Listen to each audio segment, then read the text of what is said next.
Empezamos una nueva edición de Café Mercosur, este espacio en el que nos proponemos analizar la realidad de los países de la región con un foco en los aspectos jurídicos.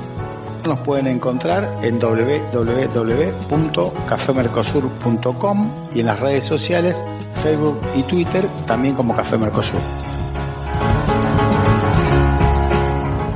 Hola a todos y todas, quien les habla Marcela desde Ginebra, Suiza, y me acompaña desde San Paulo Ramiro. ¿Qué tal, Marcela? ¿Cómo te va?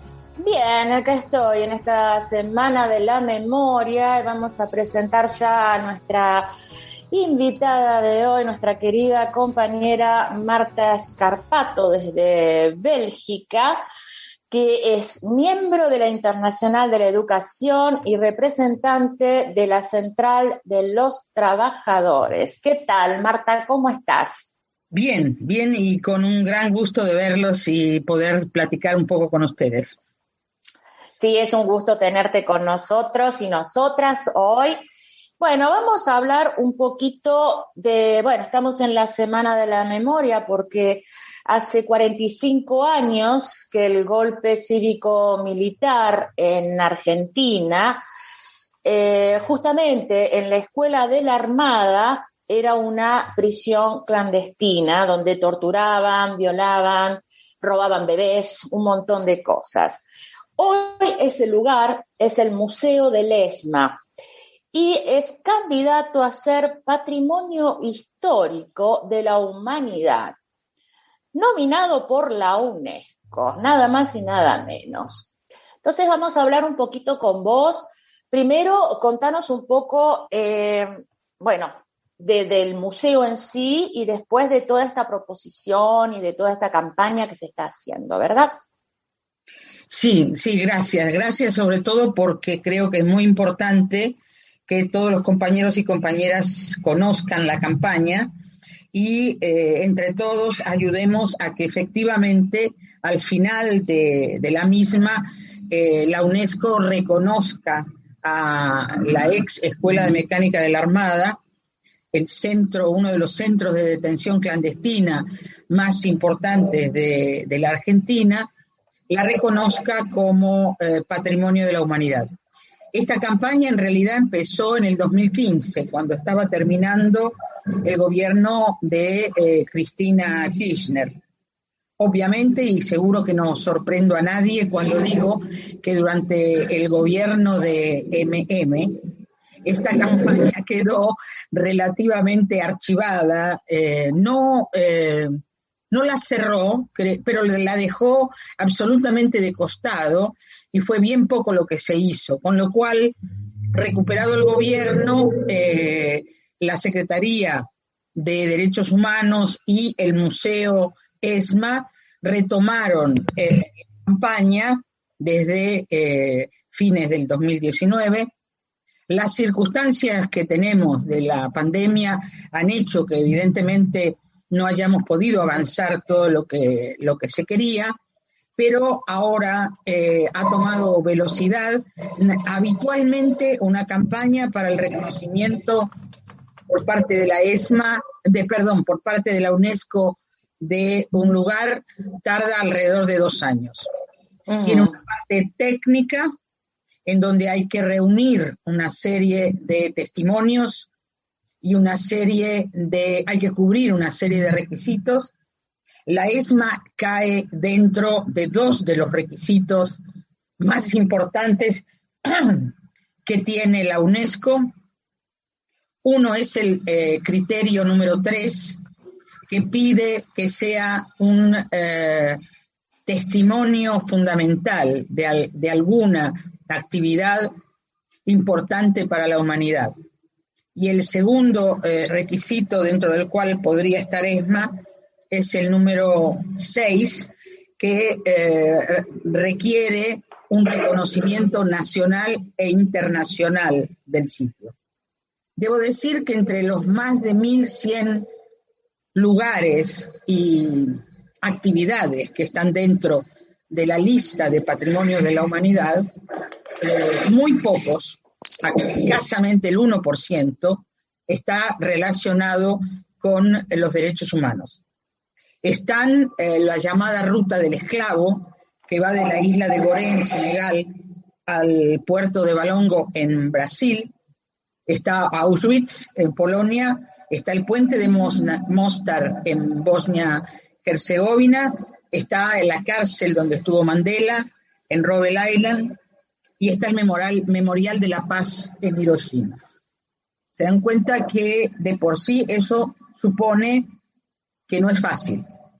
Uh-huh. En segundo término, el comité que resuelve es un comité integrado por 21 países, como pasa con la mayoría de las agencias de Naciones Unidas, son comités gubernamentales. La única agencia de Naciones Unidas donde alguien más tiene voz y voto es la OIT. En la UNESCO las comisiones son gubernamentales. En este momento hay 21 países y la mayoría no son países favorables a los derechos humanos. Está Egipto, está Hungría, está Arabia Saudí.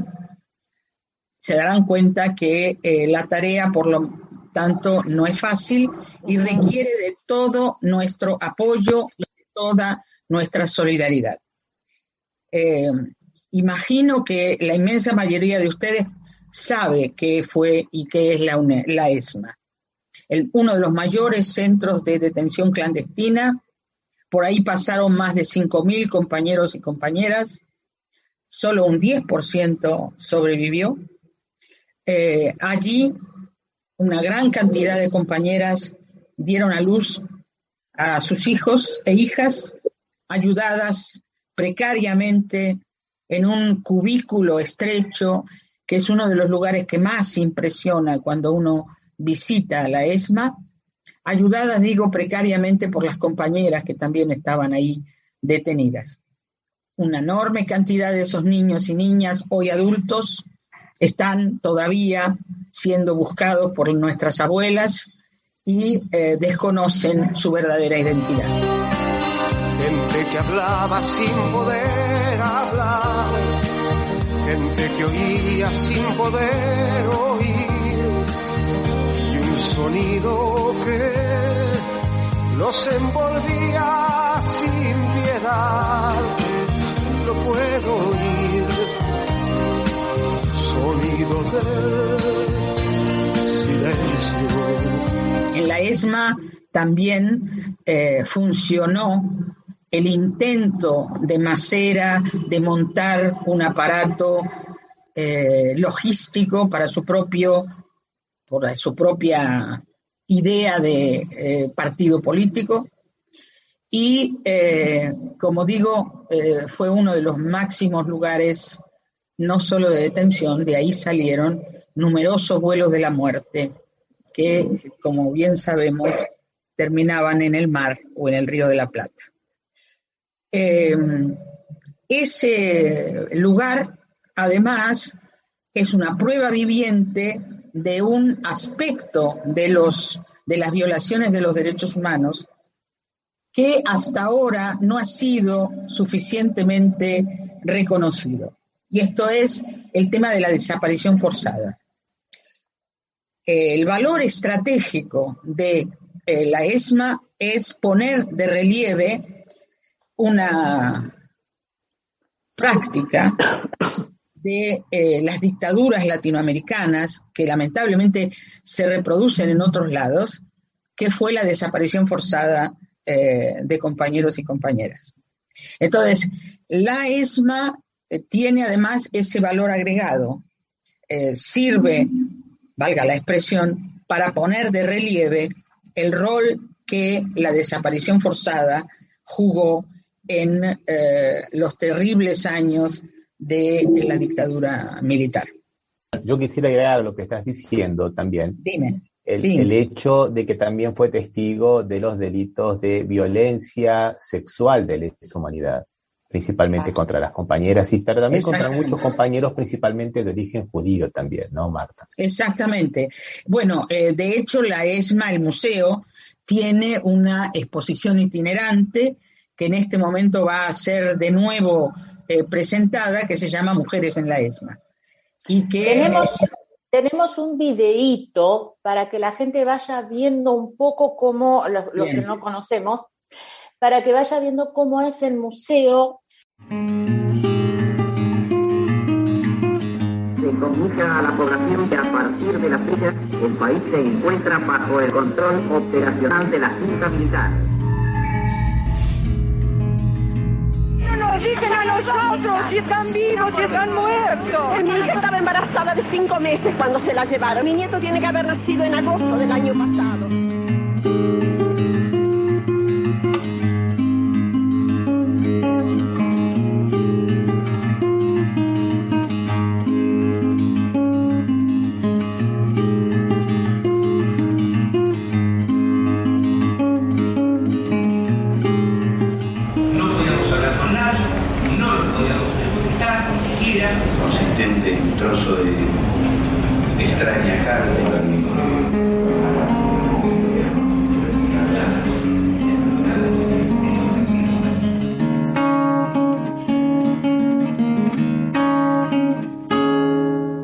Había muchas cosas que no conocía y me informé bastante, me gustó, la verdad que me gustó.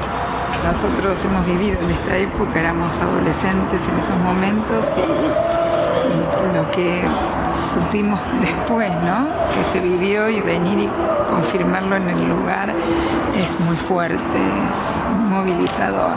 Me parece excelente, soy profesora de historia de chicos de secundaria y me parece que se abran estos lugares no para palpar a la historia y tenerla cercana. Que los chicos como mi hijo que en este momento vino, me empezó a preguntar y quería saber de qué se trataba, está bueno para que no vuelva a suceder una cosa así. Uno pasa por la puerta y saben que ocurrieron, pero cuando las pasás y ves las paredes, los lugares, las sensaciones, entonces que son muy fuertes como para tenerlas presentes, para conocerlas, para entender y para no olvidar. Condenando a Antonio Pernías a la pena de prisión perpetua, condenando a Jorge Carlos Radiche a la pena de prisión perpetua.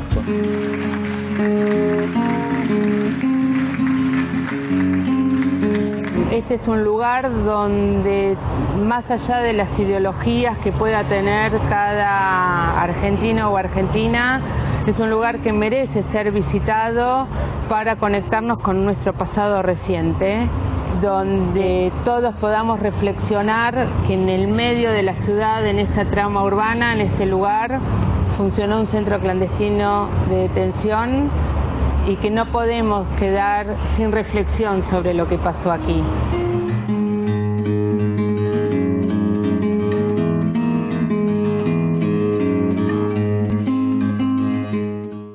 Porque justamente hay mucha gente que le gustaría conocer en el interior del país, ¿verdad? Y bueno, no hay acceso tan fácil como para llegar al museo desde el interior del país, digo, no desde Buenos Aires.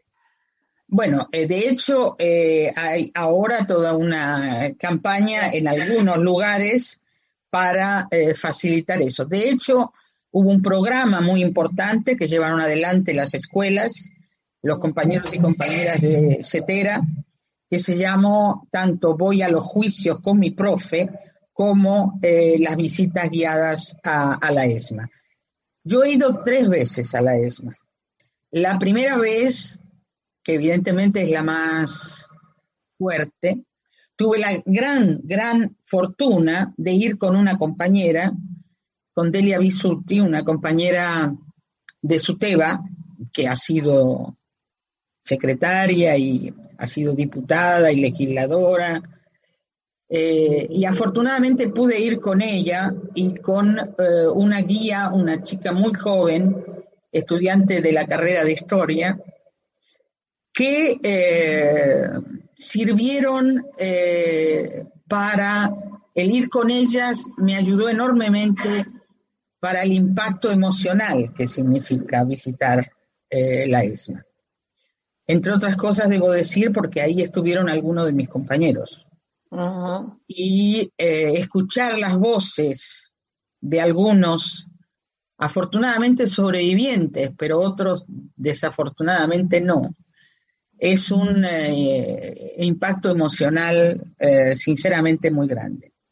Las otras veces fui acompañando delegaciones de sindicalistas europeos que fueron a la Argentina. Y debo decir que en todos los casos la emoción ha sido el común denominador. Algunos porque vienen de países que vivieron dictaduras y guerras, y otros porque el solo hecho de estar ahí y escuchar los testimonios y ver los lugares en donde todo esto transcurrió, es muy difícil que deje indiferente a alguien. Creo que es muy importante que hagamos la difusión más amplia posible. En este momento tenemos una larga lista ya de organizaciones y de personas, porque también puede haber apoyo individual, que ha dado su apoyo a la campaña. Si es posible hacer presentaciones de la campaña. El museo tiene toda una programación, pero siempre es posible incluir alguna.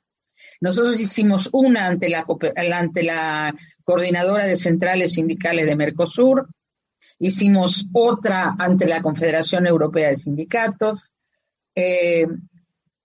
Hemos avanzado en una iniciativa con uno de los sindicatos docentes de Italia, con la Will Scuola, para que se inicie un programa de educación, memoria y derechos humanos entre CETERA y este sindicato. El año que viene la Internacional de la Educación tiene su Congreso Mundial, esperemos, pandemia mediante, en Buenos Aires. Y entonces, este programa que comienza ahora quiere culminar en Argentina el año que viene en una actividad dentro del Congreso para hablar justamente de memoria, verdad y justicia. Los italianos, recordando el ventenio fascista, los argentinos nuestra dictadura militar. Entonces yo les quise hablar,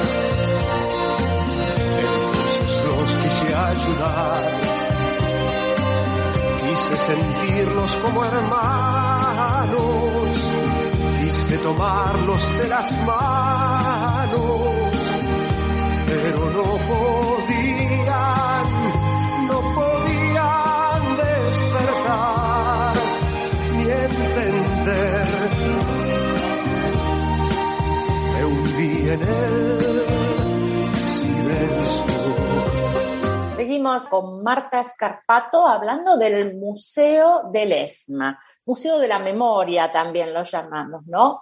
Sin duda. Y mucha gente, hay muchos comentarios, ¿no? Estoy tan de acuerdo, los hijos que van ahí y preguntan, y mamá, ¿y qué pasó acá? Es muy importante porque hace parte de nuestra historia, hace parte de nosotros, ¿verdad? Es muy importante, pero además hay a veces experiencias absolutamente insólitas y desgarradoras.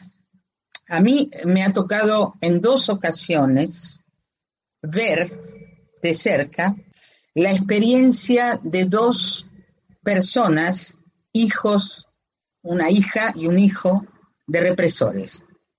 Cuando yo volví a la Argentina después del exilio, yo estuve en México, era toda la época de los juicios a las juntas y demás, y había muy pocos medios, y entonces todo el mundo trataba de ayudar como podía. Y en una ocasión estábamos en la sede del CELS entonces, y todavía vivía Miñone, y una de las chicas que trabajaba en el centro viene a buscarlo y le dice: doctor, hay una persona que quiere hablar con usted. El CELS, probablemente ustedes lo saben, es el primer organismo de derechos humanos que hizo una lista de los represores, que hizo una investigación con nombres, con alias de los represores. Entonces, la chica le dice, esta chica quiere ver marinos, fotografías de marinos, exclusivamente. Esta chica era la hija de un marino. Y cuando Miñone vuelve, esta chica dice que quiere ver fotos porque dice que su papá le dice que no estuvo en nada, pero yo no le creo. Y luego, en una de las visitas de la ESMA, ustedes saben que hoy hay una agrupación de hijos desobedientes. Claro. Esa es otra experiencia impresionante, porque realmente han tenido que renegar en el buen sentido de una historia que ellos evidentemente no son culpables, pero que forma parte de lo que ha sido su vida. Tener que rechazar el nombre, tener que negarse y llegar a decir, persona no es más mi padre. Yo lamento tener que dejarlos, porque tengo otro en este momento, pero creo que es sumamente importante, si les he dejado la inquietud y el interés, por favor, no dejen de movilizarse para que efectivamente el año que viene la UNESCO reconozca a la ESMA como Patrimonio de la Humanidad. Marta, solo una pregunta. El que esté interesado, ¿cómo tiene que hacer? Miren, lo más fácil es, por un lado, la embajada argentina en el país en donde uno está, porque esta es una política de Estado, esta es una campaña patrocinada por el gobierno, y la otra posibilidad es directamente entrar al sitio del museo. De acuerdo. Están todas las facilidades para las informaciones. Perfecto, te agradecemos muchísimo, Marta, y vení cuando quiera al Batuque. Les pido disculpas por irme. No pasa nada. Marta. Te convidamos para que nos encuentres otra vez. Marcela, vamos a escuchar entonces un video de Estela de Carlotto, una serenata. Contigo aprendí que existen nuevas y mejores emociones. Contigo aprendí a conocer un mundo nuevo de ilusiones. Aprendí que la semana tiene más de 7 días, a ser mayores mis contadas alegrías, a ser dichoso yo contigo lo aprendí. Contigo aprendí a ver la luz del otro lado de la luna. Contigo aprendí que tu presencia no la cambio por ninguna. Aprendí que puede un beso ser más dulce y más profundo, que puedo irme mañana mismo de este mundo. Las cosas buenas yo contigo las vi y contigo aprendí que yo nací la 12 el día que te conocí. La mentira, porque la canta muy bien. Queda muy bien. Amamos, muchas gracias, hermosa.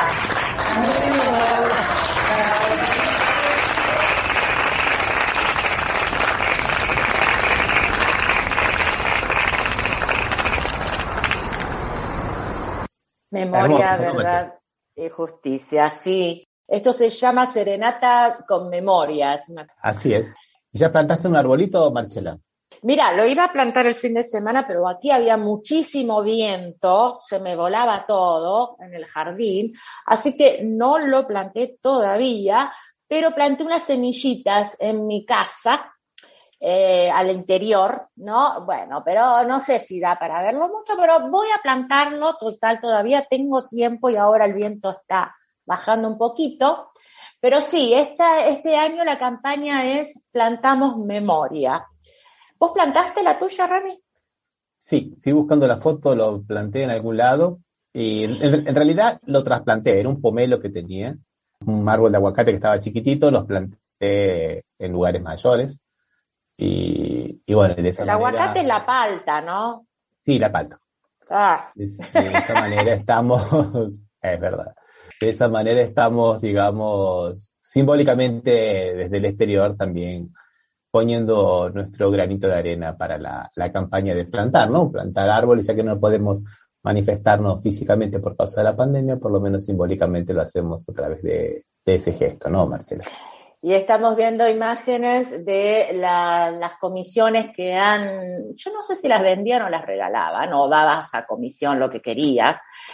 Plantamos memoria, ¿no? Ya los plantines hechos con el eslogan de las madres y todo. Y yo quería decir al respecto que el sábado creo que fue Alberto Fernández y Tati Almeida plantaron un jacarandá en la ex ESMA. No sé si tenemos fotos de eso, pero bueno, ese fue el homenaje. Hubo discursos también de Alberto y de las madres, y obviamente esto es una semana muy triste para nosotros, mismo si estamos muy activos, si estamos con ganas de salir, es una semana de tristeza, de recordación, de memoria. ¿Verdad, Rami? Sí, yo lo que quería decir al respecto de eso, Marchela, es que gracias a estas semanas y estas recordaciones y esta política de memoria que hubo en Argentina, que me parece que fue muy, pero muy correcto, muchas de las cosas han empezado a cambiar, relacionados principalmente con lo que es, quiénes fueron los actores de la dictadura, porque nosotros de alguna manera, los que tenemos más de 45 años, y algunos más también como yo, vivimos intoxicados con el antimilitarismo. Y desde el 83 hasta el 2003 prácticamente, fueron unos 20 años, pensábamos que la dictadura era la dictadura militar. Y hasta ese punto decimos eso, dictadura militar. Y no era militar, era ejecutada por los militares. Era cívico-militar. Y Estela Carlotto habla que también es eclesiástico militar. Exacto.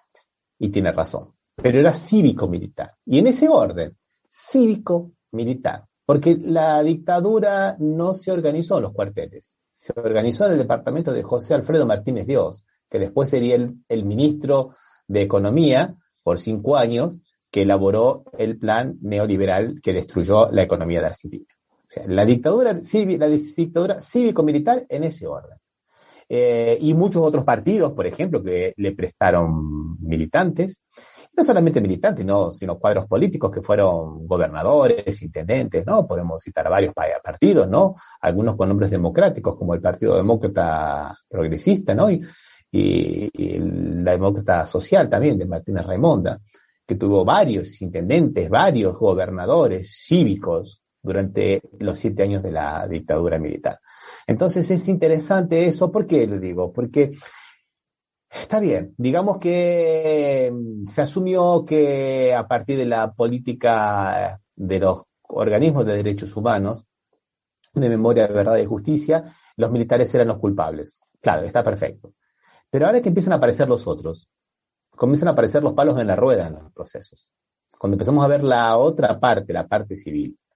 Y alguna de esa parte civil es muy poderosa, Marchela. La señora Noble, la dueña del diario La Nación, todavía no explicó el origen de los 2 hijos adoptivos. Y todo el mundo sospecha que esos 2 hijos adoptivos son hijos de desaparecidos. Nietos, ¿no? O sea, claro. Han nacido en cautiverio. Entonces estamos hablando de personas poderosas, Marchela. Estamos hablando de gente, digamos, que tiene un poder simbólico muy, muy grande en Argentina. Por eso que hay que profundizar eso. Me parece excelente lo que se ha hecho, es un gran paso.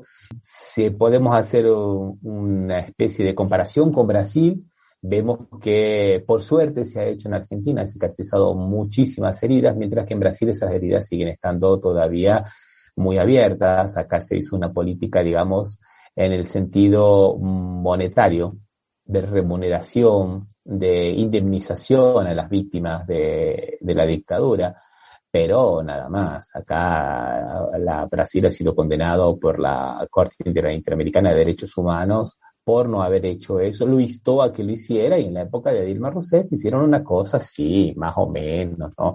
La Comisión de la Verdad que supuestamente iba a investigar, pero no tenía poderes para condenar, ejecutar, ni jurisdiccional, nada. Y eso le costó mucho, porque le costó, por ejemplo, que los militares se hicieran todos antipetistas.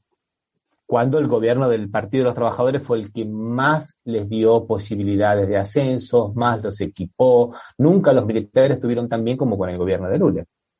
Se ve que esas cosas no son tan fáciles ni tan gratuitas, Marcela. No es fácil esto. No estoy criticando, simplemente estoy diciendo lo complejo que es de dos países que han tenido situaciones más o menos parecidas. Está bien, la dictadura de Brasil no fue tan asesina como la Argentina. Supuestamente son apenas 439 o alguna cosa por el estilo los muertos registrados. Y ahí está la otra cuestión, los registrados, porque se calcula que hay 10.000 indígenas desaparecidos porque se oponían. Y acá, además, en el primer momento, los militares no ejecutaban las órdenes de exterminio. Le daban permisos a los terratenientes para que les ejecutaran. Aquí dejaron la zona liberada.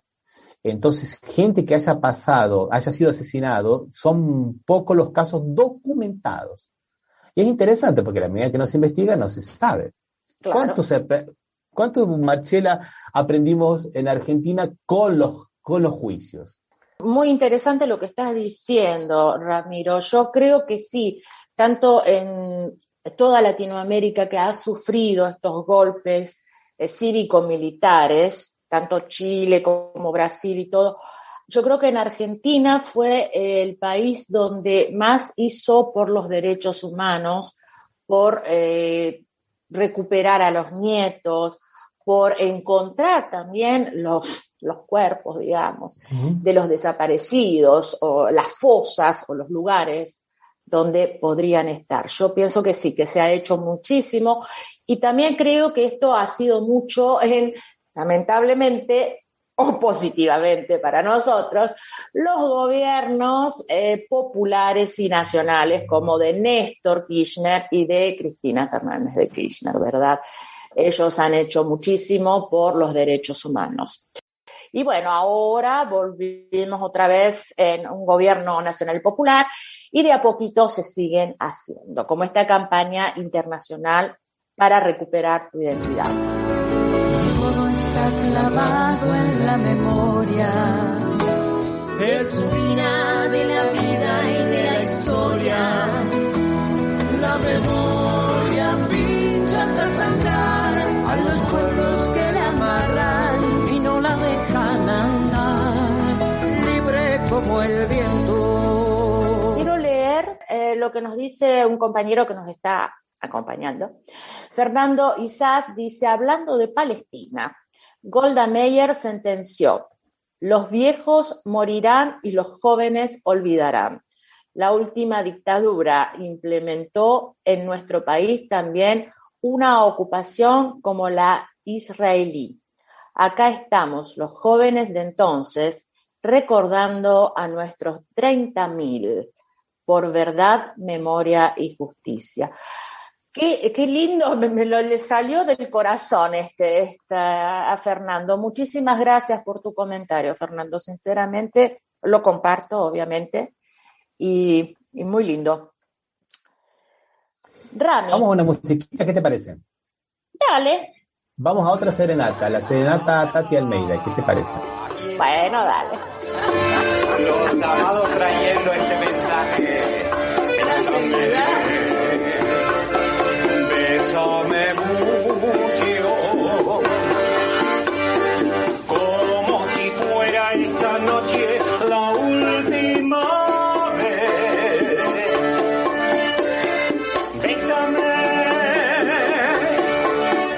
Bésame mucho,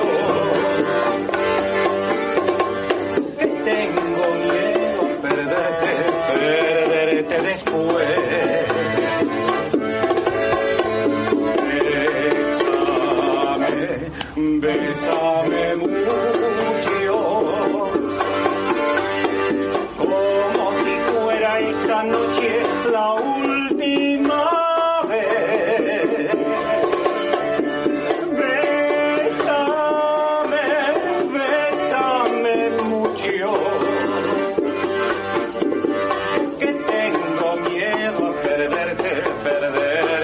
después.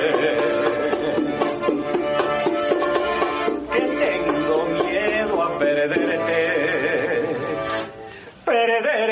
después.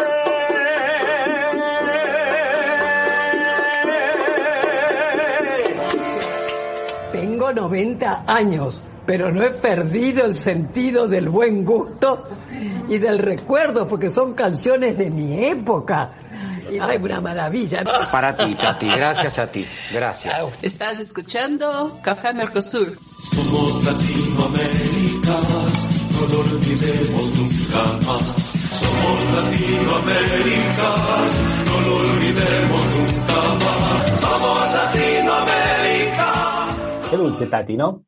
Como siempre, es tan lindo conversar con ella, escucharla, siempre tiene historias, es divina, es un ejemplo de lucha, ¿verdad? Bueno, ¿con qué seguimos? Tengo a un escucha que dice: Ernestina Herrera de Noble murió sin ninguna condena, se fue impune, pero falta Héctor Mañeto y muchos más civiles sin condena. Sí, creo que ahí terminó, sí, por supuesto, y tantos otros, que mismo que si han algunos genocidas que los están condenando, siguen los procesos, y hay que ir, y bueno, es largo todo, es muy largo todo. Sí, pero yo creo que, Marcela, hay que seguir trabajando con eso, porque si no, seguimos repitiendo las cosas. Yo te digo la verdad, yo le escucho al señor Cavallo, Domingo Cavallo, dando lecciones de economía, y cuando vos sabés que fue el que en 1981 estatizó la deuda externa privada, o sea, todo el dinero que debían afuera los empresarios argentinos por la fiesta del dólar barato, la terminamos pagando nosotros, que eso significó la deuda externa, que se consolidó cuando él fue ministro de Economía de la Rúa, y se hizo del megacanje, ¿te acordás? El megacanje, sí. La primera cláusula era: no se investigue el origen de la deuda externa, que fue lo que siempre el FMI quiso hacer, que nunca se investigue. Entonces, la mayoría de esa deuda externa, por lo menos el 65%, es privada, no es del Estado. Y seguimos repitiendo 40 años después de que la deuda externa es por causa del gasto público, porque el Estado gasta mal y gasta mucho. En realidad es porque se la han llevado los empresarios privados. Pidieron préstamos a un dólar muy barato, la fugaron, y después esa deuda, en lugar de pagarla, la estatizaron, la estamos pagando nosotros. Y eso lo hizo el señor Domingo Cavallo, que hace 4 meses atrás, aparecía en los medios hegemónicos de comunicación en Argentina, dándonos receta de cómo salir de la crisis. Sí. Pero aparte no nos olvidemos que cuando subió el gobierno liberal de Mauricio Macri, él estaba ahí también poniendo la cara, queriendo colaborar también, y no sabemos si no colaboró por atrás, no con un cargo, pero sí, por atrás él sigue ahí, siguió, no sabemos si ahora, queriendo hablar de economía. Sí, y esas son las cosas que tenemos que ver bien de lo que fue la época de la dictadura, esa otra pata, empresarios y otras personillas de por ahí. Hablamos un poco de Brasil, ¿qué te parece, Marcela? Brasil brasileiro. Brasil, meu Brasil brasileiro, meu mulato insoneiro, vou cantar-te nos meus versos. Terremoto que hay en Brasil, terremoto político, ¿verdad? Contanos, Rami, ¿cómo anda? Político, sanitario. Todo. Te actualizo, estamos en pandemia en Brasil, ¿viste, Marcela? ¿Vos sabías que acá en Brasil? Empezó ahora, ¿no? Parece. Sí, Ay. Sí. Nosotros tienen? Estamos llegando a los 300.000. Bueno, no oficiales, notificados, ¿no? Sí. Y más de 12 millones de gente contaminada. Claro. Ahí estamos en un promedio de 2.300 por día, promedio 2.306 por día. Hace 3 semanas atrás estábamos en 1.000, o sea que se ha duplicado en un mes, digamos, un poquito menos de un mes. Y no tenemos ministro de Economía. No tenemos ministro de Salud. ¿De Salud otra vez? No tenemos, porque renunció Pazuello, pero no renunció nombraron a Queiroga, que es un médico cardiólogo, pero no asumió. ¿Por qué? Porque tienen miedo que cuando el momento que quede desafectado de sus funciones Pazuello, vaya preso. O que algún juez, por la cantidad de juicios que tiene. Entonces están intentando inventarle algún ministerio para que tenga la competencia jurisdiccional de la Corte Suprema de Justicia. Están queriendo inventar el Ministerio de la Amazonia, alguna cosa para ponerlo de ministro y que se pueda zafar de alguna manera de la acción de los jueces. Bueno, eso pasa en Brasil, donde el establishment económico, básicamente los dueños de los bancos, de las compañías financieras, de los operadores de bolsa y algunas otras personalidades del establishment económico, le dio un ultimátum el domingo a Bolsonaro para que haga una política unificada seria, porque la cosa se fue de madre. No tenemos hospitales. Acá los principales hospitales privados de Brasil están todos colapsados. O sea que si te agarra un ataque al corazón, te morís, porque no tenés hospitales. Están todos destinando los lechos hospitalarios para el COVID. Por primera vez, después de un año de pandemia, han reconocido que la dicotomía vida o economía es una falacia. No hay o la vida o la economía, es la vida y la economía. No hay economía sin vida. Entonces, bueno, el establishment lo reconoció, le ha dado un ultimátum, vamos a ver cómo reacciona Jair Bolsonaro, porque sabemos que es una figura totalmente imprevisible. Uh-huh. Y en el medio de todo eso, hace unas 2 semanas atrás, no lo pudimos comentar, lo comentamos más o menos, ¿no? El juez de la Corte Suprema de Justicia, Edson Fachin, el que va llevando adelante todo lo que llega a la Corte de la Lava Jato, dijo que el juez Moro era incompetente. Con lo cual se anulan, no es que se anulan, vuelven a cero. Claro, todos los procesos contra Lula vuelve a estar libre, estaba en prisión domiciliaria y recupera los derechos políticos. Y al día siguiente dio una conferencia de prensa y en esa conferencia de prensa, bueno, significó un verdadero terremoto, como bien habías dicho vos, Marcela, político, ¿no? Porque hasta Bolsonaro tuvo que usar barbijo, por ejemplo, cosas que él había hecho campaña en contra del barbijo hasta hacía momentos atrás, ¿viste?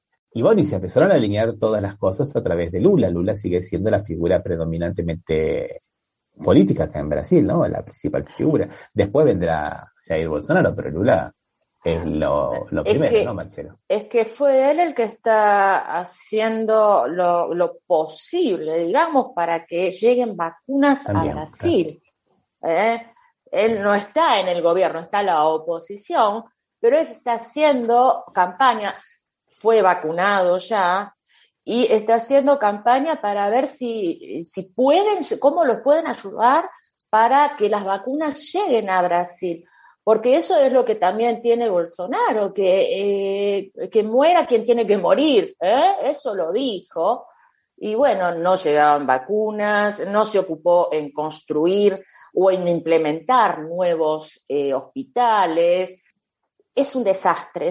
No, muy por el contrario, sí. Marcela. Los seis hospitales nacionales que están en Río de Janeiro, de cuando Río de Janeiro era la capital del país, de aquel momento, están todos en la miseria, están todos destruidos, no tienen ni siquiera cosas básicas, no tienen lavandina, no tienen lejía, están con los techos que se llueve, algunos tienen salas para COVID totalmente nuevitas, 0 kilómetros, inauguradas ahora, pero no tienen personal. El problema es ese, no hay médicos porque el gobierno no hace las contrataciones necesarias. Entonces, no hace una política nacional. Y los hospitales que tiene que administrar, los abandonó. Están al garete, están a la buena de Dios. Están, por favor, en Río de Janeiro, uno de los lugares que peor está la situación en Brasil, y los hospitales nacionales están todos destruidos. Y muchos hospitales, sobre todo en Santa Catarina y en el sur, están todos colapsados, están todos saturados, y bueno, ahora también empiezan en las otras regiones. ¿Qué te parece a vos personalmente? ¿Cómo podrá salir de esta pandemia? Porque bueno, Argentina está pidiendo de cerrar las fronteras, ¿verdad? Pero que las fronteras estaban cerradas, pero que aéreos se podían pasar. Vos, tu opinión personal, ¿cómo Brasil va a salir de esta pandemia? Porque cada vez está peor. Hay un esfuerzo de los gobernadores y los intendentes. Lo que pasa es que son esfuerzos que son totalmente... Está muy politizada la cosa. Entonces, por ejemplo, te cuento. En Río de Janeiro, el intendente de Río de Janeiro, que lo eligieron ahora, decretó 10 días de feriados corridos. O sea, de hecho, vacaciones para todo el mundo. Pero ya apareció el gobernador, que está alineado con Bolsonaro, que dijo que no, que los comercios tienen que abrir porque la política del Estado de Río de Janeiro es otra. La ciudad no puede imponer sus pautas por sobre las pautas de la gobernación, lo cual es mentira. O sea, es una guerra entre bolsonaristas y no bolsonaristas, entre bolsonaristas que apuestan a la enfermedad y a la muerte, contra los que quieren hacer algo, que no necesariamente son del campo nuestro, del campo progresista. Son gente que ve que la situación está complicadísima y trata de hacer alguna cosa y son boicoteados. En la ciudad de Uberlândia, que es una ciudad bastante grande del sur de Minas Gerais, por ejemplo, donde hay un intendente que es totalmente bolsonarista, donde Bolsonaro fue hace un mes y medio atrás a visitar la ciudad, donde se persigue a los estudiantes universitarios cuando tienen ideas más de izquierda, el coronavirus hizo estragos. Es el lugar de Brasil donde más alta mortalidad tiene, llega a 198 muertes cada 100.000 habitantes. El promedio de Brasil son 102, Río 131. O sea, estamos casi duplicando el promedio nacional por causa de esta ideologización, por causa de los boicots, por causa de que no, bueno, hay muchas iniciativas. Acá en San Pablo se han tomado algún par de iniciativas, también de dar feriados largos, así, para que la gente no vaya. La Volkswagen ha parado su producción, va a comenzar a pararla a partir de la semana que viene por 10 días, porque quiere proteger a los trabajadores. Lamentablemente el sindicato de los metalúrgicos no consiguió convencer a las otras empresas, consiguió sí a la Volkswagen, y va a ser un poco así, una colcha de retazos, Marcela. No hay una política unificada nacional, como te digo, ni siquiera hace una semana que no tenemos ministro de salud. Claro. O sea, ahí vos te das cuenta que la cosa está muy complicada, muy ideologizada, digamos, ¿no? Escuchemos la canción y después hablamos un poquito de Lula. ¿Qué te parece? Sí. Vamos a escuchar una canción de Lula. Lula sale de la prisión. De la prisión. Bueno, vamos. Meu querido Brasil, o que fizeram com você? Tô sofrendo tanto por te ver assim. E por todo canto o choro é um lamento de um coração que grita em sofrimento. Essa tristeza, meu povo, vai ter fim. Olha lá, aquela estrela que tentaram apagar, não se apaga, não se rende.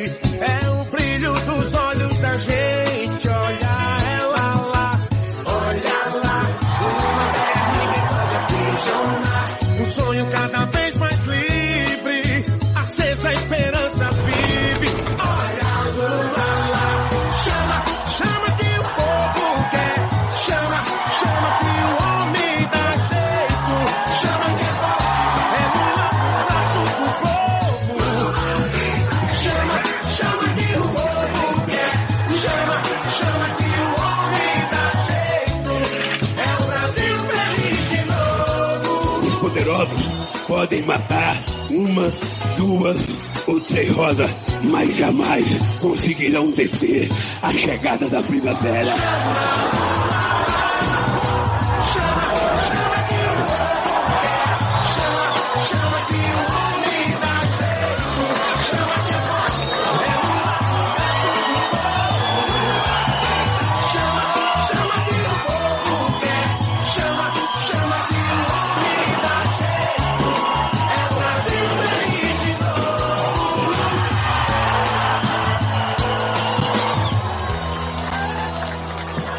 Bueno, tenemos a Inés Gallardo, que nos mandan justamente una noticia que salió ahora, pero que es del mes de febrero, ¿no es cierto, Rami?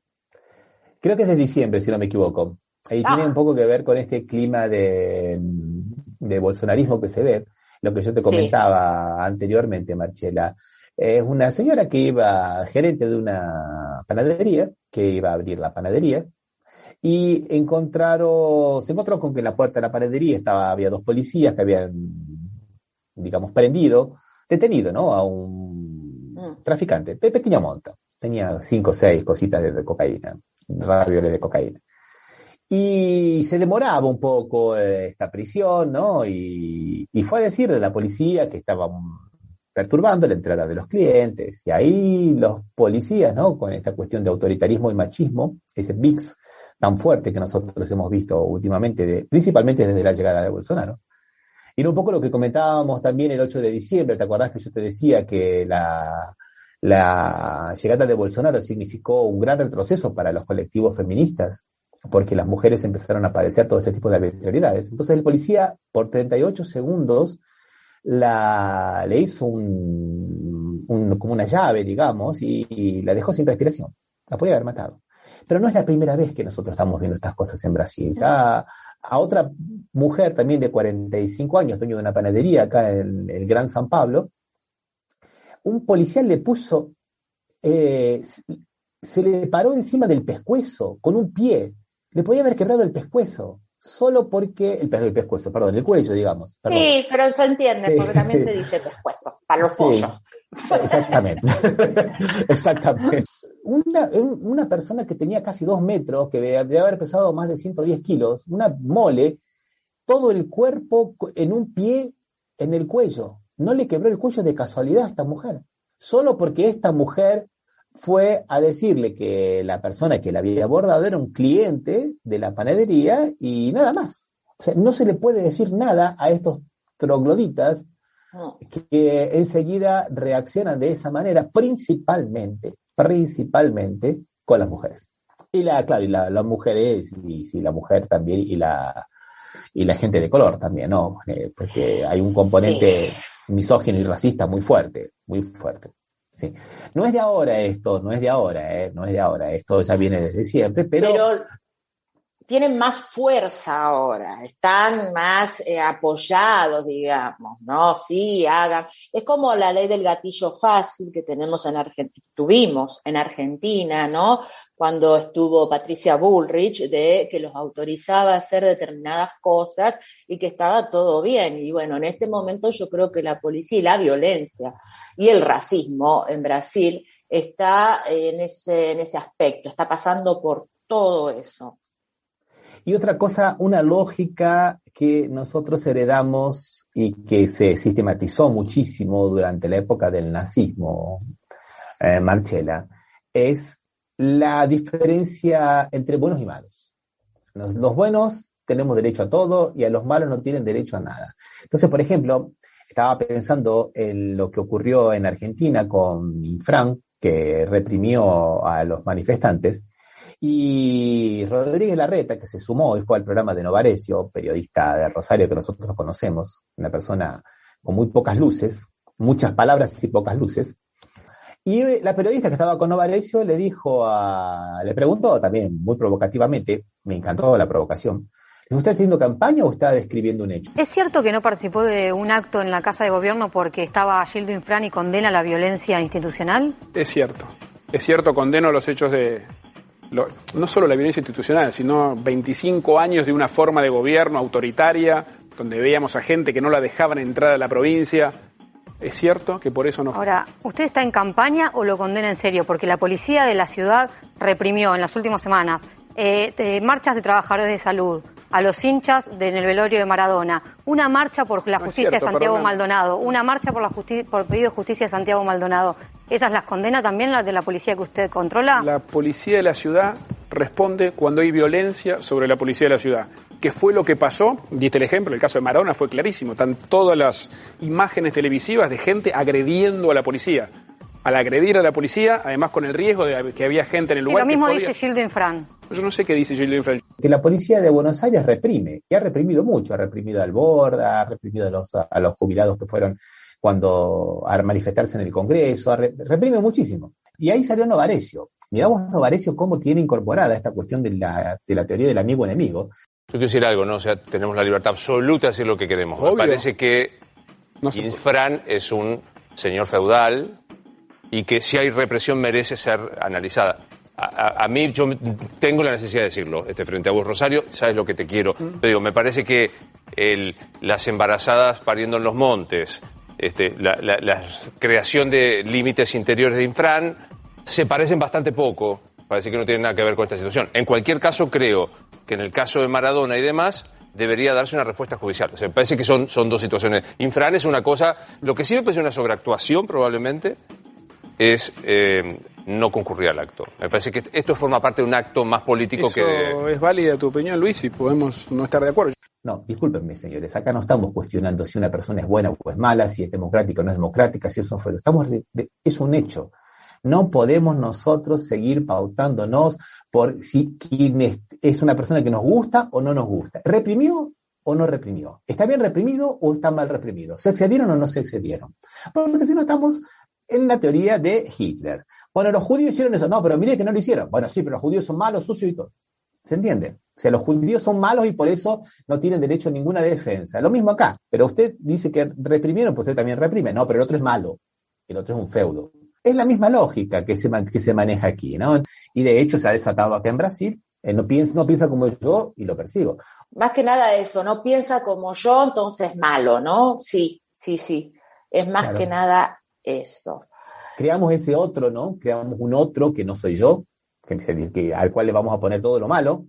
Inclusive, por ejemplo, en algunos aspectos era medio gracioso para nosotros, pero no para ellos. Para ellos era muy importante decir que, por ejemplo, que las feministas eran sucias, que no se depilaban las axilas y que eran todas satanistas. Y bueno, y se escucha en muchos lugares, ¿no? Las cuestiones de que son pedófilos, satanistas y de sectas pedófilas. La idea es esa, la idea es crear un monstruo y entonces en la medida que nosotros creamos un monstruo podemos darle cobertura más o menos legítima a todo lo que signifique avasallar los derechos individuales. Muy bien, bueno, ¿algo más que agregar hoy o ya nos vamos yendo? Ya nos vamos yendo, Marcela, pero yo quería referirme a algunos aspectos cortitos, 3 minutitos de lo que fue la decisión de Fachin de que le devuelve los derechos políticos a Lula. Y bueno, primeramente quería hablar de esto, ¿no? Porque él dice que no era competente el juez Moro, digamos, no solamente el juez Moro, sino digamos todo lo que era el juzgado de Curitiba, para ver los temas de la Petrobras. Fachin es una persona totalmente alineada a la Lavallato, defensora de la Lavallato, que siempre aprobaba todo lo que decía la Lavallato. Entonces, que él diga esto ahora, en realidad era porque se está también ventilando en la misma corte el tema de la falta de imparcialidad de Moro. O sea, decir que un juez no fue imparcial, es decirle que fue prácticamente, ha trabajado mal, porque la imparcialidad es una cosa que tiene que estar siempre en los jueces, y que te prueban que no tuviste imparcialidad, es terrible. Entonces acá ahora Fachin dice que es un problema de competencia, que es más o menos como se dice acá en portugués, me parece una metáfora bastante linda. Entregó la alianza para no perder el dedo, por ejemplo. Está bien, anulamos por esto, mandamos todos los procesos para otro juzgado que supuestamente sería el competente, que sería el de Brasilia, no el de la provincia de Paraná. Pero el tema de la competencia es fundamental, no es un tema menor. No es un tema, es un tema muy importante. Lo primero que nosotros como abogados vemos es si el juez es competente o no. Pues la competencia de un juez es una cosa por la cual la humanidad ha luchado muchísimo y solo se pudo consolidar después de la Revolución Francesa. Porque si no, el juez te decía, bueno, que lo juzgue, y lo va a juzgar mi amigo. Y ahí ponían el juez. Que haya un juez anterior al delito, que tenga un área de actuación y una rama de actuación, o un área, un territorio, ¿no? Va a ser de provincia, y una temática de actuación, va a ser juez dentro de lo que sea temas de familia, va a ser de lo laboral, o sea, la competencia es fundamental, tiene que ser dentro del territorio y dentro de sus atribuciones. El tema de la Petrobras, cuando se planteó el tema de la competencia, la Cámara de Apelaciones, el TR4, llegó a decir que La Lava Jato investigaba temas extraordinarios, por eso había que tener soluciones extraordinarias. No hay cosa extraordinaria en derecho penal. No existe. En derecho penal lo que está escrito y lo que no está escrito no está escrito. No hay tal cosa extraordinaria. ¿En qué nivel han atropellado los derechos individuales de Lula? Y esto se relaciona también, porque el tema de la competencia es tan importante, que también se relaciona con el lawfare en general. Uh-huh. Recordemos que de los 13 procesos contra Cristina, 11 los tenía Bonadío. Tenían el bolillero cargado, como se decía. Sí. Todo le tocaba a Bonadío.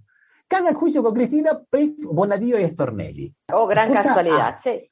No. Ahí, al hijo de la jueza Servini de Cubría, que era secretario de la Cámara, cuando salió a denunciar de que el sistema informático estaba cargado, porque se sortea por informático, que cualquiera entra y nadie sabe quién entró y quién no entró.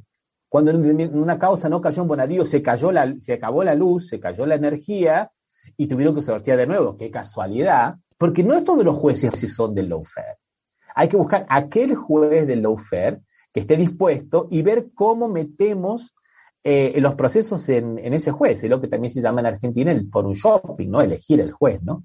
Y bueno, y es eso que quería colocar, porque de alguna manera el lawfare funciona de esa manera. Y para terminar, una encuesta que se hizo ayer, que les harían a preguntar a la gente si el juez Fachín había juzgado bien o había juzgado mal a Lula, si la decisión había sido buena o mala. ¿Qué sabe la gente del tema de competencia cuando estuvo 5 años mal informados por todos los medios hegemónicos que defendieron a Lava Jato? Es la autoprofecía cumplida. Yo digo que algo va a ocurrir, y cuando le pregunto a la gente, ¿usted cree que va a ocurrir? Sí, va a ocurrir. Claro, yo durante 5 años le he dicho que iba a ocurrir. Si durante 5 años le dije que Lula tenía que estar preso, les he mentido, les he dicho que Lula ha sido condenado en 4 instancias, lo cual es mentira, la misma mentira que se cuenta en Argentina. No ha sido en 4 instancias, las otras instancias superiores han visto habeas corpus y nunca han entrado en el fondo de la cuestión. Y ahora le salimos a preguntar a la gente, ¿qué va a decir la gente? Lo que se entera por los medios de comunicación. Exactamente, era lo que iba a decir. O sea, los medios de comunicación te tiran todo ahí y ahora voy a hacer una encuesta, ¿viste? Sí, totalmente de acuerdo, por supuesto. Pero bueno, demuestra un poco la pata mediática del lawfare, ¿no? Uh-huh. Claro que sí. Bueno, yo creo que vamos llegando al final de nuestro Batuque en la Cocina y Café Mercosur. Nos despedimos entonces y hasta la próxima. Y planten su memoria. Chau a todos y todas.